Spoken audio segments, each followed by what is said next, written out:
What would you do if it suddenly grew dark outside, pitch black in the middle of the day, and the temperature was dropping quickly?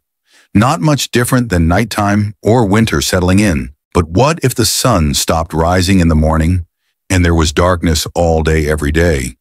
And what if the wind stopped and as the temperature kept dropping, a sustained worldwide temperature inversion set in?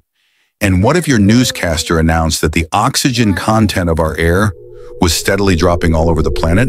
A dark event, a global loss of sunlight, although very rare, could threaten almost all life on the planet. A dark event could happen again. It could disrupt food, oxygen, and water for everyone.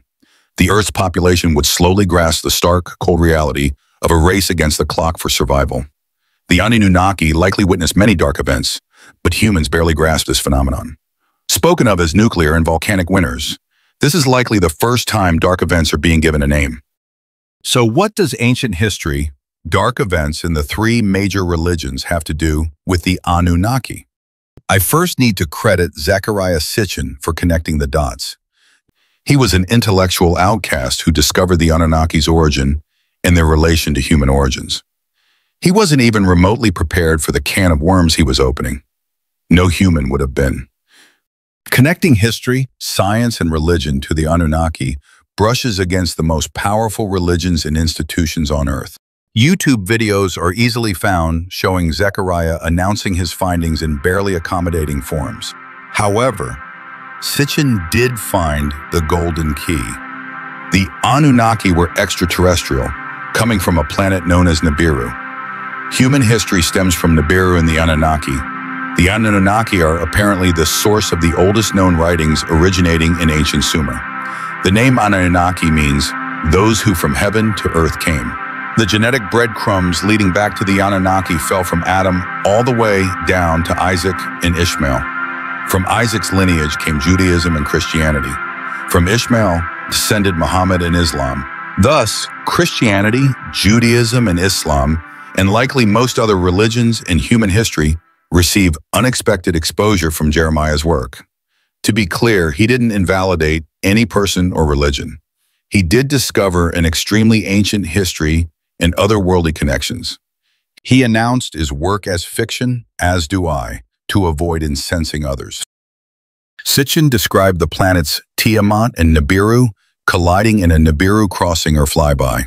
Apparently, some proto-Anunnaki and or proto-humans existed on Tiamat. It is presumed that the Earth is the part of Tiamat that survived the crossing or crash. One account indicates a dismay at not finding anyone on Earth eons later. An ancient crossing may have been a partial motive for the creation of humans. But this concept hinges on the interpretation of gods versus planets' names. The names of planets were used interchangeably with the names of gods in ancient Greece, the Middle East, and India. Nibiru is referenced in Babylonian and Assyrian astronomical texts as well as numerous societal texts. Incidentally, if early human law was derived from Anunnakian law, the following obscure law may partially explain some of the reasoning used when creating humans. An ancient Mosaic law commands, if a man die having no children, his brother shall marry his wife and raise up seed unto his brother. Relatedly, there appears to be a description of some of the Anunnaki being grief-stricken at seeing the demise of the humans when witnessing the flood from above. However, some Anunnaki planned for the humans to be uninformed about the flood and thereby destroyed. Some researchers interpret the writings of the Anunnakian tablets as a description of Nibiru having a disintegrating atmosphere. There was an effort to use extremely fine gold dust, more precisely gold nanoparticles, which some experimenters refer to as monoatomic gold, to restore Nibiru's failing atmosphere. It is speculated that some of Nibiru's 3,600-year orbits pass near the Earth. It is also speculated that Nibiru's severely elliptical path greatly deviates from our solar elliptical plane. This partially explains why Nibiru is thought to occasionally pass near the Earth when slingshotting around the Sun. Apparently, human life has hung in the balances many a time at the disposition, judgment, and mercy of higher powers. Apparently, an entity known as Sekhmet was created by Ra the Creator to punish the rebellious humans. When Ra realized that Sekhmet was on track to destroy all humans with her great thirst for blood, He conveyed a strategy for human survival. Armed with the directions of getting Sekhmet to drink a blood substitute that included mandrake and a red dye made of iron oxide, Egyptian priests placed the fake blood in Sekhmet's path. After drinking the fake blood, Sekhmet could be appeased and even made cooperative by providing her with a daily sacrifice of a certain bull's blood, herbs, and wine. This daily sacrifice was provided very punctually in fear that Sekhmet might revert to her former nature and resume the desolation of humans.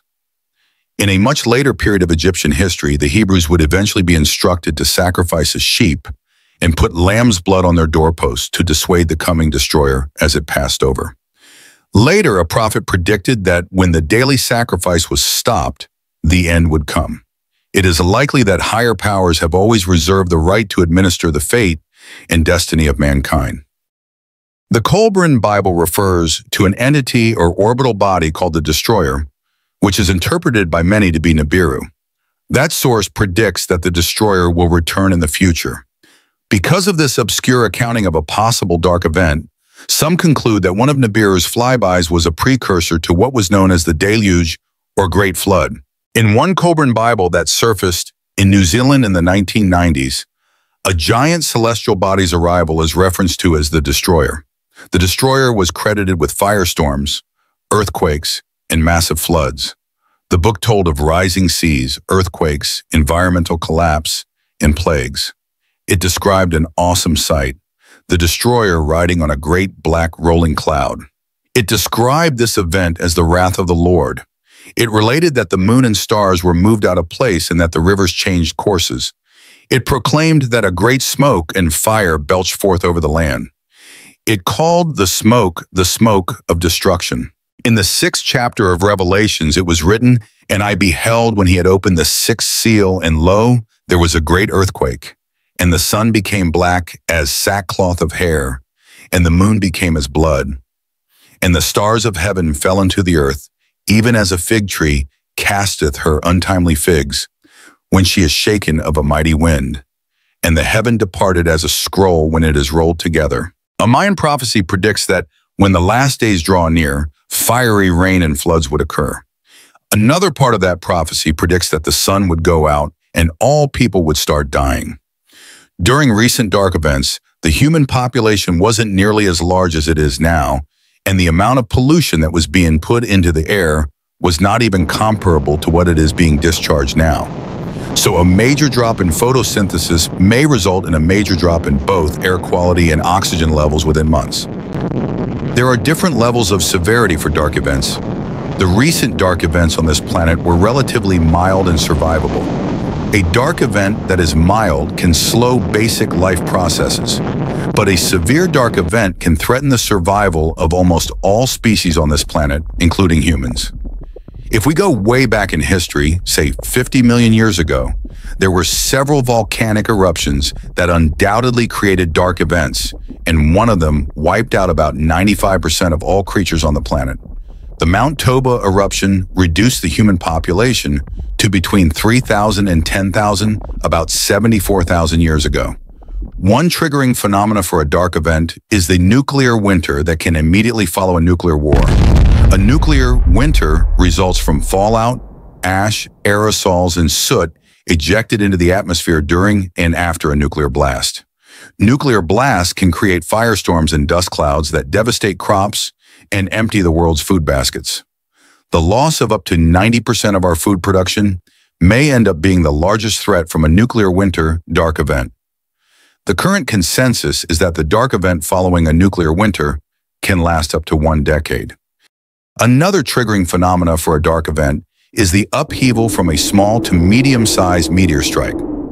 This is assuming that the strike is not large enough to immediately wipe out most life on the planet. The meteor strike can trigger a dark event by ejecting a massive amount of heat and dust into the atmosphere. Such a strike could trigger anywhere from a mild dark event to a nuclear winter to a severe dark event. Another triggering phenomena for a dark event is volcanic eruptions. The mild dark events that occurred in our recent history were caused by volcanoes. A volcanic eruption can trigger anywhere from a mild dark event to a severe dark event. The infamous Mount Tambora eruption triggered a dark event that caused a year without a summer. Another volcano's dark event was called the Little Ice Age of 536 AD. This event was documented by several authors. It was confirmed by ice sampling, tree ring growth, and geological studies. Apparently, for 18 months during the Little Ice Age of 536 AD, there was very little sunlight. Crops failed, and a yellowish ash was reported falling from the sky in China. Sulfur content is sometimes associated with volcanic plumes. It is also known that some volcanoes can eject subaqueous sulfur, molten sulfur, massive amounts of sulfur dioxide, and various yellowish sulfur compounds into the atmosphere. Keep in mind that this was a minor dark event that was almost forgotten. This dark event made survival very difficult, but not all of the sun's light was blocked. Nevertheless, it took approximately a decade for the Earth's climate to return to normal. This dark event was described as the time when the sun gave forth its light without brightness. During this event, crop failures were followed by famines and plagues. It is believed that this dark event was triggered by a massive volcanic eruption or several eruptions. It has also been speculated that this dark event may have been worsened by a comet impact. According to Procopius of Caesarea, a Byzantine historian who is considered a generally reliable source, during this year a most dread portent took place, for the sun gave forth its light without brightness, like the moon, during the whole year. According to John of Ephesus, a Syriac monk and bishop in the Middle East, the sun became dark and its darkness lasted for 18 months. Each day, it shone for about 4 hours, and still this light was only a feeble shadow. In the 12th century, Michael the Syrian, using earlier sources, described a former period with a darkened sun and many hardships. Also, Cassiodorus, a Roman statesman in Italy, while under Theodoric the Great, described this dark event in his report to the emperor in 537 to 538 AD. He reported that the sun seems to have lost its wonted light and appears of a bluish color. In Asia, in the dynastic records, in the Book of Wai, it was reported that a yellow dust was falling, supposedly volcanic ash that contained sulfur. It reported snow in the summer, crop failures, and severe famines throughout Central Asia and China. Ice cores from Antarctica and Greenland indicate, along with sulfate deposits, that one or multiple massive volcanic eruptions occurred during this time, which created a volcanic winter.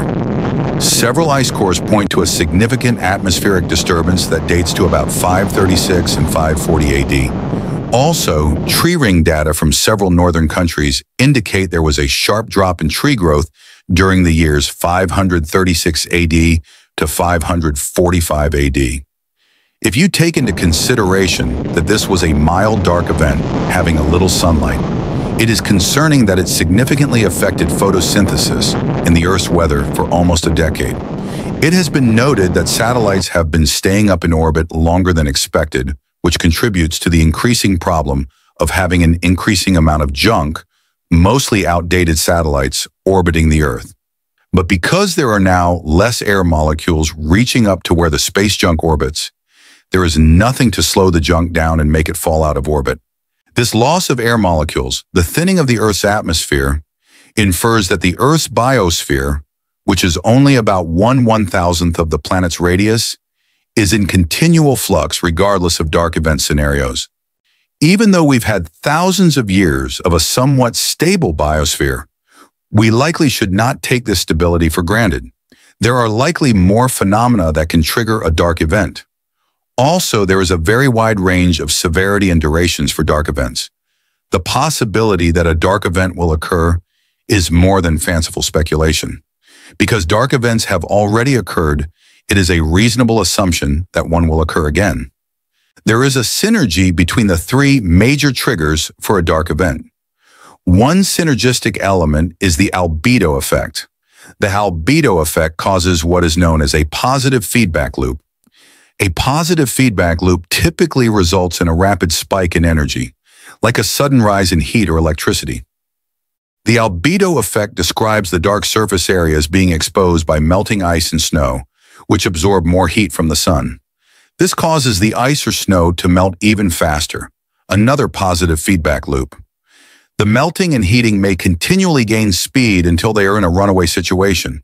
In synergy, the rising temperatures could conceivably allow magma to rise closer to surface levels before solidifying. This could potentially increase volcanic activity, another synergistic factor that increases the positive feedback loop. The only negative feedback factor that would likely intervene is a nuclear-type winter, a dark event. It is conceivable that the cooling dark event, if severe enough, might even lead to an ice age. Another synergistic effect that might occur is if a meteor strike causes tectonic plate movement. The increased destabilization or quaking might unblock magma and increase premature volcanic activity. Another synergy is in the Arctic, where the melting permafrost releases large amounts of methane gas. When the permafrost melts, more methane gas is released, which increases global warming. This phenomenon is also in synergy with the accelerating albedo effect. Also, if that methane gas is ignited, it can result in what looks like a torch or a thermal explosion. Thus, the 5 factors mentioned, permafrost melting, global warming, a meteor strike, tectonic plate movement, and volcanic activity can virtually all have intermingled synergistic effects that can potentially cause an energy spike. What would this look like? Recent data shows that an increasing number of volcanic eruptions have been recorded in recent history. However, this increase is typically attributed to more and better data collection. From the very onset of a severe dark event, the human race would unexpectedly find itself in a sudden race against time.